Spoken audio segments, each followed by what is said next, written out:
TDP నేత సానా సతీష్ బాబు రాజ్యసభ సభ్యుడిగా ప్రమాణ స్వీకారం చేశారు. పార్లమెంట్ హౌస్లోని రాజ్యసభ ఛాంబర్లో జరిగిన ఈ కార్యక్రమంలో రాజ్యసభ చైర్మన్ సిపి రాధాకృష్ణన్ ఆయనతో ప్రమాణం చేయించారు. ఆంధ్రప్రదేశ్ నుండి రాజ్యసభకు ఆయన వరుసగా రెండోసారి ఎన్నికయ్యారు. తనపై నమ్మకం ఉంచి ఏపీ ప్రజలకు ప్రాతినిధ్యం వహించే అవకాశం కల్పించిన సీఎం చంద్రబాబు, మంత్రి నారా లోకేష్లకు కృతజ్ఞతలు తెలిపారు. ఆంధ్రప్రదేశ్ శ్రీ సానా Satish Babu.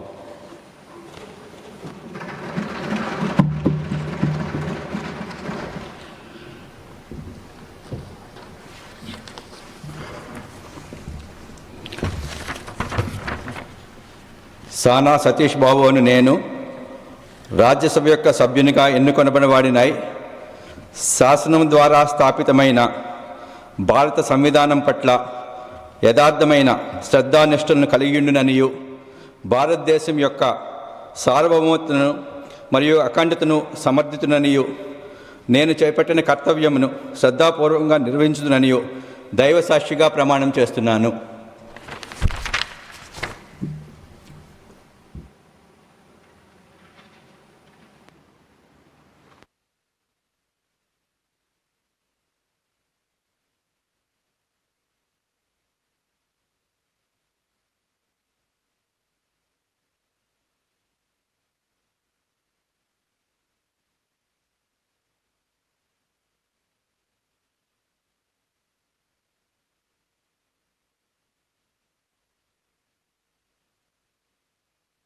Congratulations. God bless you. You will come back.